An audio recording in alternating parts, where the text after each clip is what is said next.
ముగియడానికి మరొక్క 3-4 రోజులు మాత్రమే ఉంది. 11వ తారీఖు 3 గంటలకల్లా మనం ప్రచారాన్ని పూర్తి చేయాలి.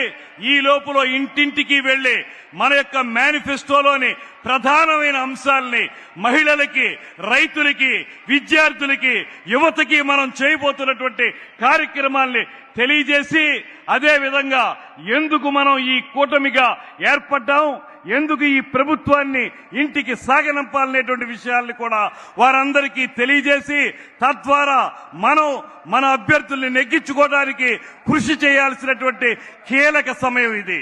ఇలాంటి కీలక సమయంలో శ్రీ నరేంద్ర మోడీ గారు రావటం, చరిత్రాత్మక రాజమండ్రి నగరానికి రావటం, అదే విధంగా చంద్రబాబు నాయుడు గారు, పవన్ కళ్యాణ్ గారు ముగ్గురు కలిసి ఈ వేదిక మించి మనకి దిశానిర్దేశం చేయడం ద్వారా రాబోయే ఎన్నికల్లో ఖచ్చితంగా మనం విజయం సాధించబోతున్నాం అనేటువంటి మాటని తెలియజెప్పడానికి మనందరికీ కూడా తెలియజేస్తున్నారు.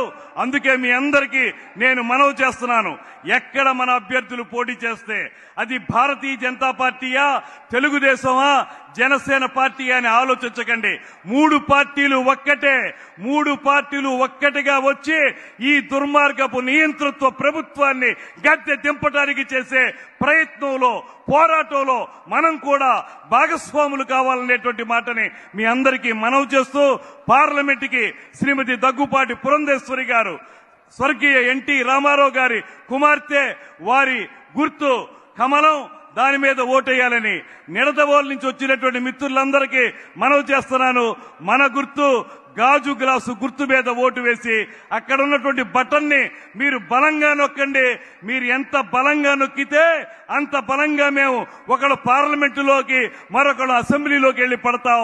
అయితే ఎమ్మెల్యే అవ్వటం గాని మరొకటి గాని ఏదో రాజకీయ కాంక్షతోనో పదవీ కాంక్షతోనో కాదు, కేవలం ప్రజలకి సేవ చేయటానికే ఈ కూటమి అభ్యర్థులు అందరం కూడా ఉన్నామనేటువంటి మాటని మరొక్కసారి మనవి చేసుకుంటూ, నీవు నేను మనం, మనం మనం జనం, జనం జనం ప్రభంజనం, ఆ ప్రభంజనమే ఇవాళ ఈ కూటమి విజయానికి ప్రాతిపదిక అనేటువంటి మాటని మరొక్కసారి తెలియజేసుకుంటూ సెలవు తీసుకుంటున్నాను.